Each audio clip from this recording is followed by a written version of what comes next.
Morgane, 24 ans, est étudiante en architecture. Particularité de sa formation, elle a choisi l'alternance, pour une raison bien précise. L'avantage d'être en alternance, c'est vraiment être indépendant au niveau de ses parents, au niveau de l'argent, avoir de l'argent, comme je disais, à la fin du mois.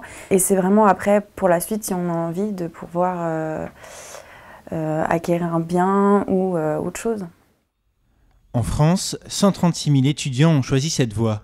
Pour eux, comme pour Morgane, c'est l'avantage de voir sa formation payée par l'entreprise. C'est aussi avoir 50% de chances d'être embauché à la fin de ce contrat.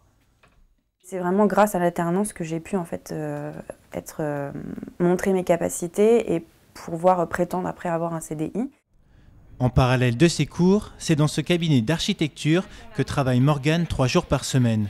Considérée comme une employée à part entière, elle est impliquée dans les missions importantes de l'entreprise. J'ai choisi Morgane parce qu'elle avait le profil qui convenait, c'est-à-dire quelqu'un de professionnel, quelqu'un qui savait où elle allait, qui voulait apprendre, et ça c'est très important quand un étudiant devant nous est demandeur d'apprendre.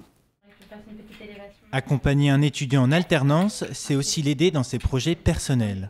On sait que quand on aide un étudiant, forcément il aura un salaire, forcément il va avoir des aides différentes, il va avoir des aides améliorées. Donc forcément quand on prend quelqu'un, c'est aussi pour l'aider dans sa vie personnelle. Pour lutter contre le chômage des jeunes, le gouvernement prévoit la création de 500 000 contrats d'alternance d'ici 2017.